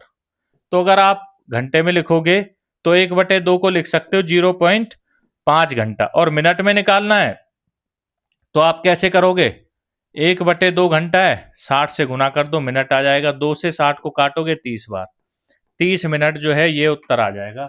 ऑप्शन सी करेक्ट हो जाएगा दोस्तों, ऑप्शन सी करेक्ट हो जाएगा, ठीक है। Next question. मेरा मकसद है आपकी अंडरस्टैंडिंग बिल्डअप करना। अंडरस्टैंडिंग बिल्डअप हो जाएगी, आप ऐसे सवालों को 2 मिनट में उड़ाओगे भाई साहब, 2 मिनट में नहीं, 2 सेकंड में उड़ाओगे। 3m घटा 4n की पावर 2 किसके बराबर है, ठीक है। सीधा आप इसको कर सकते हो, लेकिन मैं आपको इसको सॉल्व करके दिखा देता हूं। इसका स्क्वायर पूछा है तो आप करोगे ए का स्क्वायर, ए मतलब इसका स्क्वायर, तो इसका स्क्वायर करो, 3 तिया 9 m स्क्वायर, प्लस में बी का स्क्वायर, 4 4 चौक 16 n स्क्वायर, माइनस 2ab, तो 2 इंटू 3 6, 6 4 जा 24, 24 mn, ये आ गया। अब ये देख लो कौन से ऑप्शन में, ये देख लीजिए कौन से ऑप्शन में है। ऑप्शन नंबर है आपका डी, ऑप्शन डी जो है वो करेक्ट हो जाएगा, ठीक है। ये ए मान लो, ये बी मान लो, तो आप कैसे करोगे, A square plus B square plus minus 2ab, ठीक है। तो आप कैसे करोगे, 3m का स्क्वायर प्लस 4n का स्क्वायर, और माइनस में 2 इंटू 3m इंटू में 4n। अब इसकी गुना कर लो, 3 तिया 9 m स्क्वायर, जमा में 4 चौक 16 n स्क्वायर, और घटा में 2 तिया 6 चौक 24 mn। ठीक है, ये इसका जो है वो सही उत्तर हो गया दोस्तों। नेक्स्ट क्वेश्चन पे चलते हैं। Question number 42। यदि 2 इंटू 2x जमा 3 माइनस 4 इंटू एक्स घटा 5 माइनस एक्स जमा में 2 है तो x का मान ज्ञात कीजिए। तो इसको हम लिख लेते हैं भाई साहब, 2 into 2x plus 3 minus 4 into x minus 5 minus x और प्लस 2 बराबर 3 के है और x का मान हमें बताना है। सबसे पहले देखिए, इसको ब्रैकेट को खोल लीजिए आप, 2 की गुना करिए, 2 दूनी 4x जमा में 2 तिया 6। अब माइनस को यहीं रहने दीजिए, 4 से x की गुना करोगे तो हो जाएगा 4x और साइन आएगा माइनस का। अब देखिए, क्योंकि माइनस बाहर है, अब जब माइनस 4 की गुना करोगे माइनस 5 से तो 4 पंजे 20 हो जाएगा और माइनस माइनस क्या हो जाएगा, प्लस। ये आपको यहां पे याद रखना है। ठीक है भाई, माइनस माइनस क्या हो जाएगा, प्लस हो जाएगा। माइनस एक्स जमा में 2 बराबर 3। अब आपको एक्स एक्स की वैल्यू जो है वो एक साथ रख लेनी है और बाकी जो न्यूमेरिकल वैल्यू है वो एक साथ रख लो। देखिए, यहाँ प्लस का 4x है, यहाँ माइनस का 4x है, इन दोनों को काट दो, ये कट जाएंगे क्योंकि 4x माइनस 4x 0 हो जाएगा। ठीक है, अब यहां पे बचा क्या, 6 बचा, प्लस का 6 जमा का 20 26 और जमा का 2 कितना हो गया, 28। तो यहां पे आप लिख सकते हो 28 और माइनस में बचा x बराबर में है 3। अब x क्योंकि यहां माइनस में, x को इधर ले जाओ और 3 को इधर ले आओ, तो ये हो जाएगा आपका 28 और 3 यहां पे माइनस में आ जाएगा, बराबर हो जाएगा x। यानी कि x का मान आ जाएगा 28 माइनस 3 25 दोस्तों। ठीक है, ये सवालों को सॉल्व करने का तरीका है, तसल्ली से सॉल्व करना है ताकि आप जो है गलती ना करो। देखिए, गलती अगर करते हो, एक सवाल भाई साहब आपके सिलेक्शन को रोक सकता है, इसलिए सवालों को आराम से तसल्ली से एक एक चीज को चेक करते हुए करना है। अगर आपका एक सवाल सिलेक्शन रोक सकता है तो देख लीजिए, आपकी लाइफ जो है एक सवाल डिसाइड कर सकता है कि आपको वर्दी पहननी है या नहीं पहननी। एक ही क्वेश्चन जो है ये सिलेक्शन को रोक देता है भाइयों, इसलिए हर क्वेश्चन को आपको बिल्कुल इंपॉर्टेंट तरीके से देखते हुए चलना है। नेक्स्ट क्वेश्चन, ऐसा हुआ है दोस्तों, बहुत सारे लोग आपको मिलेंगे, मैं तो 1 नंबर से रह गया, अरे मैंने तो गलती से एक क्वेश्चन गलत कर दिया। भाई ये सब बहाने लगते हैं फिर लोगों को घर वालों को, रिश्तेदारों को, दोस्तों को क्या लगते हैं, ये बहाने लगते हैं। उनको क्या चाहिए, सिलेक्शन। चाहे आपका पॉइंट पे सिलेक्शन हो, चाहे आपकी रैंक 1 आई है, चाहे आपका लास्ट रैंक आई है, लिस्ट में लास्ट में नाम है, सिलेक्शन है तो आपको सम्मान है, आपको सैल्यूट है। सिलेक्शन नहीं है तो आप चाहे 1 नंबर से रहे हो या आपका 0 नंबर आया, वो बराबर है भाई। उनको लगता है बहाने मार रहा है अब तो ये नौबत नहीं आनी चाहिए। इसलिए एक एक क्वेश्चन को बड़ी तसल्ली से क्वेश्चन को सॉल्व करना है पेपर में। क्वेश्चन नंबर 43, 2 समानांतर रेखाओं को तिर्यक रेखा काटे तो क्या होगा। देखिए, 2 समांतर रेखाएं मैं यहां पे खींच लेता हूं, ये 2 समांतर रेखाएं L और M, इनको एक तिर्यक रेखा काट देती है, ये N रेखा है, तो क्या होता है अब देख लेते हैं। संगत कोण 90 डिग्री के होते हैं, बिल्कुल नहीं होते हैं भाई साहब, गलत है। संगत कोण संपूरक होते हैं, नहीं होते हैं। संगत कोण पूरक होते हैं, नहीं होते हैं। संगत कोण बराबर होते हैं, बिल्कुल बराबर होते हैं। संगत कोण कौन से होते हैं, ये कोण प्लस में ये कोण। ठीक है, ये दोनों कोण क्या होंगे, बराबर होंगे, क्योंकि ये रेखा और ये रेखा दोनों क्या है, पैरेलल हैं भाई साहब।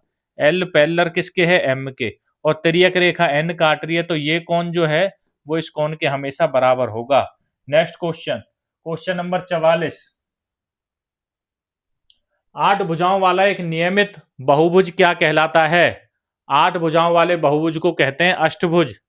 3 भुजाओं वालों को क्या कहेंगे, त्रिभुज। 4 भुजा वालों को चतुर्भुज। 5 भुजा वालों को पंचभुज। 6 भुजा वालों को षटभुज। 7 भुजा वालों को सप्तभुज और 8 भुजा वालों को अष्टभुज। ठीक है, 10 भुजा वालों को 10 भुज। नेक्स्ट क्वेश्चन, क्वेश्चन 45, 7 मीटर भुजा वाले दो घन एक सिरे से दूसरे सिरे तक जुड़े हुए हैं। इस प्रकार बने घनाभ का आयतन ज्ञात कीजिए। बताइए भाइयों, दो घन को जोड़ दिया गया है, ठीक है। तो देखिए भाइयों, सबसे पहले हम घनाभ बना लेते हैं, ठीक है।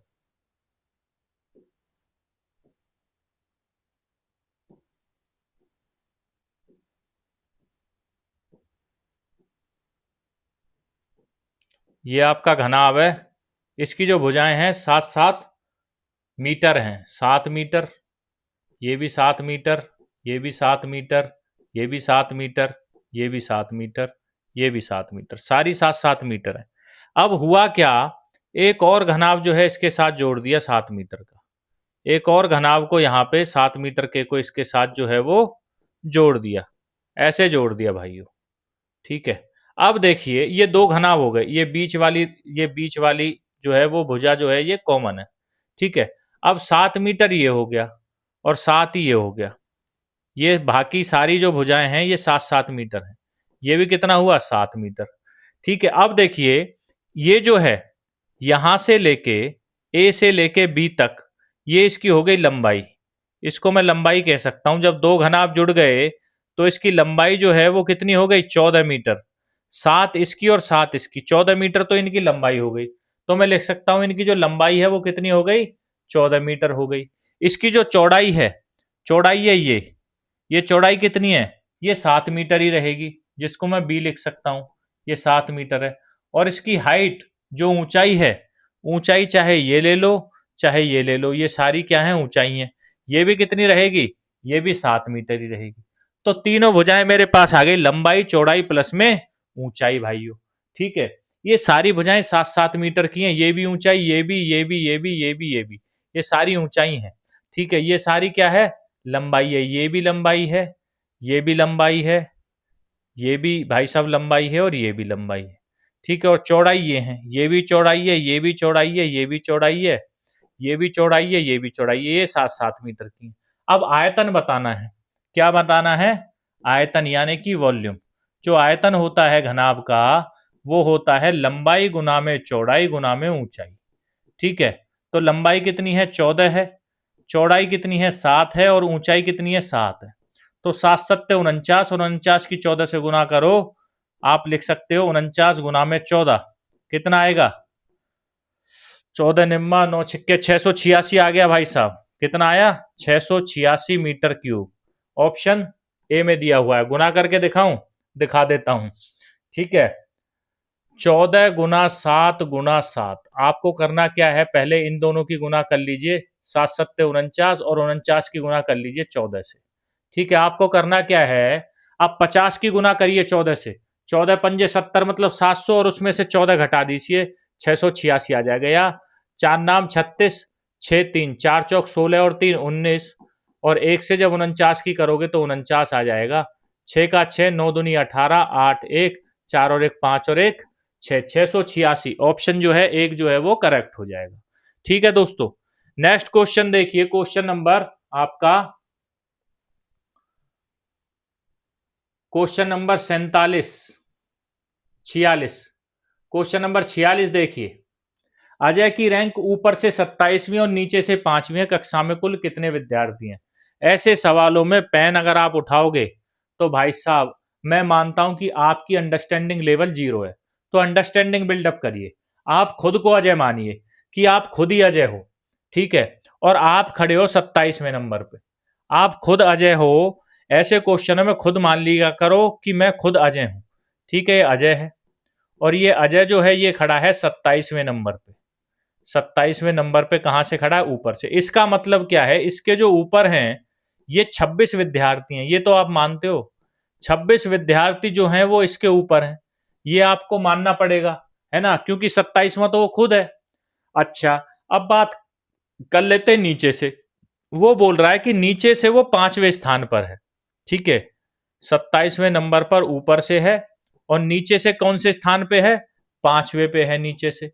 तो इसका मतलब ये आपको मानना पड़ेगा उसके जो नीचे हैं वो 4 विद्यार्थी हैं, ये भी आप मानते हो, है ना। तो इससे ऊपर 26 विद्यार्थी हैं, और इससे नीचे 4 विद्यार्थी हैं, और एक अजय खुद हो गया। तो 26 और 4 30 और एक अजय खुद, तो टोटल 31 विद्यार्थी हुए या नहीं हुए? हुए ना।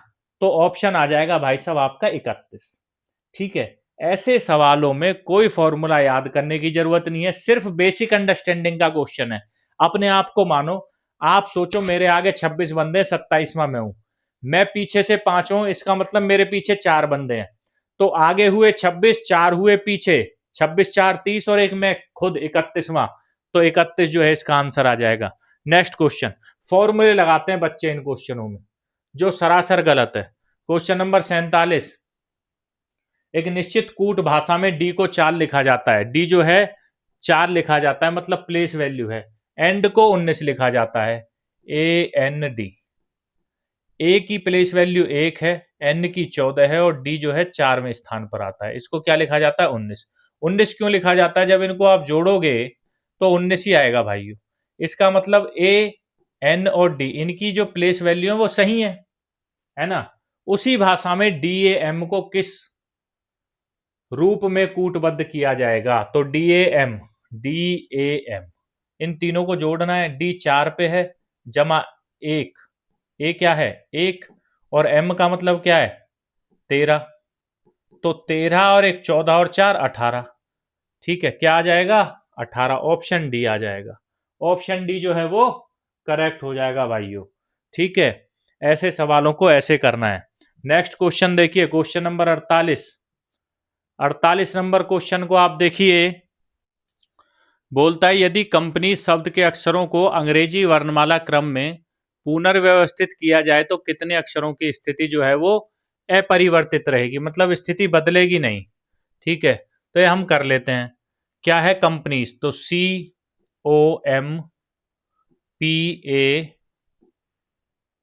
COMPANIES। ठीक है भाई, ये शब्द है। सबसे पहले आप इनकी प्लेस वैल्यू लिख लो। ये 3 पे है, O 15 पे है, M जो है वो 13 पे है, P 16 पे है, ये 1 पे है, ये 14 पे है, I 9 पे है, E 5 पे है और S 19 पे है। अब आप सबसे पहले उसको लिखिए जिसकी प्लेस वैल्यू सबसे कम है। जैसे A 1, तो यहां आ जाएगा A। उसके बाद 1 के बाद क्या आ रहा है? 1 के बाद आ रहा है 3, तो यहां आ जाएगा C। उसके बाद देखिए सबसे छोटा कौन सा है? तो 5 है, क्या आ जाएगा? E। उसके बाद 5 के बाद सबसे छोटा कौन सा बचा है? 9, क्या आ जाएगा? I। उसके बाद 9 के बाद सबसे छोटा कौन सा बचा है? 13, यानी कि M। उसके बाद 13 के बाद कौन सा बचा है? 14, यानी कि N। उसके बाद 14 के बाद सबसे छोटा कौन सा है? 15, तो क्या आ जाएगा? O। उसके बाद 15 के बाद क्या आ जाएगा? 16, यानी कि P। और सबसे लास्ट में क्या आएगा? S 19, तो S 19 यहां पे आ जाएगा। अब हमें देखना है ऐसे कितने लेटर हैं जो हैं उनका वर्ण क्रम सेम उसी जगह पे है जिस जगह पे पहले था। तो आप देखिए C की जगह पे तो A आ गया, O की जगह पे C आ गया, M की जगह पे E आ गया, P की जगह पे I आ गया, A की जगह पे M आ गया, N की जगह पे N नहीं आया। तो एक तो ये हो गया भाइयों, है ना। इसका जो स्थिति है वो अपरिवर्तित है, नहीं बदली। दूसरा I की जगह पे O आ गया, ये भी नहीं है। E की जगह पे P आ गया, ये भी नहीं है। और S की जगह पर भी क्या आ गया? SC आ गया आपका। तो एक ये है, तो एक N हो गया और एक S। ये दो ऐसे अक्षर हैं, दो ऐसे अल्फाबेट है जिनकी स्थिति चेंज ही नहीं हुई। तो इसका सही उत्तर क्या हो जाएगा? ऑप्शन सी हो जाएगा। दो ऐसे अक्षर हैं भाइयों जिनकी स्थिति जो है वो चेंज ही नहीं हुई। ठीक है, तो ये हो जाएगा। नेक्स्ट चलते हैं क्वेश्चन नंबर आप 49 पे। 49 देखिए, निम्नलिखित अक्षर श्रृंखला को देखकर उत्तर दीजिए। पूछा है, अच्छा हिंदी में जो है वो क्वेश्चन हट गया, इसको कोई टाइपिंग एरर है, कोई बात नहीं, मैं हिंदी में आपको बता देता हूं। How many such as are there each of which is immediately preceded by a consonant. ठीक है, कॉन्सोनेंट मतलब व्यंजन। ठीक है, ऐसे ए बताइए जो जिनका जो है, ठीक है, तो जिनके पहले एक व्यंजन आता है। मतलब ए जो है इसके पहले क्या आना चाहिए? व्यंजन आना चाहिए। व्यंजन का मतलब क्या है? कॉन्सोनेंट आना चाहिए, मतलब ए ई आई ओ यू नहीं होना चाहिए, इन्हें छोड़ के कुछ भी होना चाहिए। सबसे पहले हम ए देखते हैं। तो देखिए, एक ए तो ये रहा, है ना, एक ए ये रहा और एक ए ये रहा, 3 ए हैं। अब 3 ए में से देखिए कितने ए ऐसे हैं जिनके पहले क्या है? व्यंजन है, मतलब कॉन्सोनेंट है। ए ई आई ओ यू ये नहीं है। तो देखिए, इसके आगे ई है तो ये नहीं होगा, इसके आगे ए ई आई ओ नहीं है, कॉन्सोनेंट है, तो ये होगा। तो एक तो ये हो गया। दूसरा ये, इसके आगे भी क्या है? यू है, तो ये भी नहीं होगा। तो उत्तर हो जाएगा एक। केवल एक ए ऐसा है जिसके पहले जो है कॉन्सोनेंट है, जिसके पहले क्या है? कॉन्सोनेंट यानी कि व्यंजन है। तो ऐसे क्वेश्चन भी पेपर में पूछे जाते हैं। क्वेश्चन नंबर 50, आज के मॉक टेस्ट 12 का सबसे इंपॉर्टेंट और लास्ट क्वेश्चन, उसको देख लेते हैं। देखिए, उस विकल्प का चयन करें जो 5वें पद से उसी प्रकार संबंधित है जिस प्रकार दूसरा पद पहले से, मतलब ये इससे, है ना, दूसरा पहले से और चौथा तीसरे से संबंधित है, ऐसे ही ये इससे संबंधित होना चाहिए। तो बताइए यहां क्वेश्चन मार्क की जगह क्या आएगा? तो आप देखिए, इंग्लिश अल्फाबेट जो हैं ए से लेके जेड तक, आप इनकी नंबरिंग याद कर लेना दोस्तों, कि ए जो है ये 1 पे आता है, ठीक है, बी जो है ये 2 पे आता है, सी जो है 3 पे आता है, डी जो है ये 4 पे आता है। ये आपको ऑन द टिप होनी चाहिए। अगर आपको ऑन द टिप होंगे, इन सवालों को कोडिंग डिकोडिंग वालों को चुटकियों में कर दोगे, ठीक है। और इसकी एक शॉर्ट ट्रिक और बता रहा हूं, इजोटी, EJOTY, ये 5 पे है, ये 10 पे है, ये 15 पे है, ये 20 पे है, ये 25 पे है। ये आपको याद करने में बहुत हेल्पफुल रहेंगे। इजोटी आप याद कर लेना, ई का मतलब 5, जी 10, ओ 15, टी 20 और वाई 25, ठीक है। अब देखिए यहां पे हो क्या रहा है, इस कंसेप्ट को समझिए। A3T 1C 20, देखिए जो अल्फाबेट है, जो ए है, इसकी प्लेस वैल्यू को यहां रख दिया गया कि ए पहले नंबर पे आता है तो 1 लिख दिया, है ना। और ये जो 3 है, क्योंकि ये अल्फाबेट, क्योंकि ये नंबर है, नंबर की जगह उसका अल्फाबेट लिख दिया 3, 3 की जगह क्या लिख दिया? सी। तो जो यहां पे अल्फाबेट है उसको नंबर में बदल के लिख दिया, जो नंबर है उसको अल्फाबेट में बदल के लिख दिया। टी क्या है? अल्फाबेट है, इसको किस में बदल दिया? नंबर में, मतलब 20, ठीक है। अब सेम यहां पे हो रहा है। सेम कहां पे हो रहा है? यहां पे। ई क्या है? आपका अल्फाबेट है, मतलब पद है, ठीक है। तो इसको किस में लिख दिया? नंबर में लिख दिया 5। 7 नंबर है तो इसको किस में लिख दिया? लेटर में लिख दिया, क्योंकि 7 का जो अल्फाबेट का प्लेस है वो क्या है? 7, जी ही है। वी का प्लेस वैल्यू 22 है, इसको किस में लिख दिया? नंबर में लिख दिया। सेम यहां पे ऐसा होगा। देखिए एफ क्या है? यहां पे इसकी वैल्यू आ जाएगी यहां पे 6। 9, 9 पे कौन आता है? आई आता है, तो 6 आई यहां पे आ जाएगा। और एक्स जो है, एक्स की वैल्यू है, होती है कितनी? होती है 24 होती है। तो 6 आई 24 जो है इसका उत्तर आ जाएगा। ऑप्शन नंबर जो है ये डी करेक्ट हो जाएगा भाइयों, ठीक है। ये थे भाइयों हमारी आर्मी अग्निवीर की क्लास के 50 इंपोर्टेंट क्वेश्चन दोस्तों। तो दोस्तों आज का मॉक टेस्ट यहीं पे समाप्त होता है। मुझे उम्मीद है कि आपने पूरे मन से सभी क्वेश्चनों का जो है वो सॉल्यूशन किया होगा और अपने उत्तर जो हैं वो देखे होंगे, और अपनी तैयारी का जो है आपने सही से आंकलन किया होगा, जैसे मैंने शुरू में बताया था। तो याद रखिए, भारतीय सेना में अग्निवीर बनने का सपना केवल देखने से पूरा नहीं होता दोस्तों, बल्कि रोज की मेहनत, अनुशासन और नियंत्रण अभ्यास से पूरा होता है।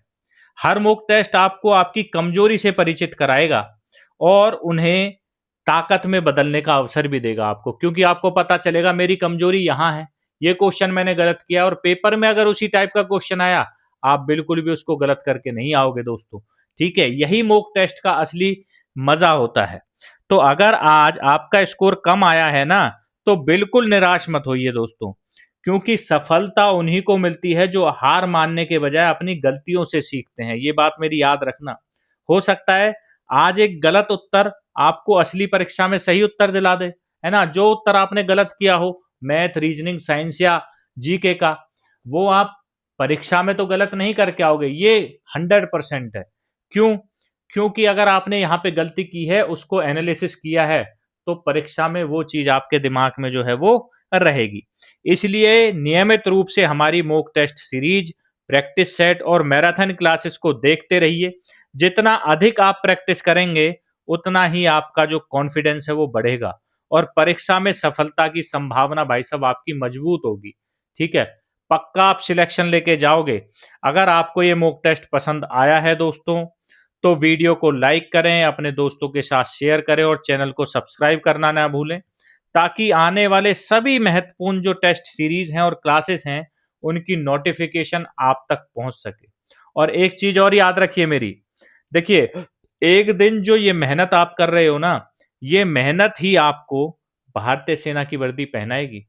और भाई साहब उस दिन आपके माता पिता, आपके घर परिवार वाले, आपके पड़ोसी और आपका पूरे रिश्तेदार आप पर गर्व महसूस करेंगे।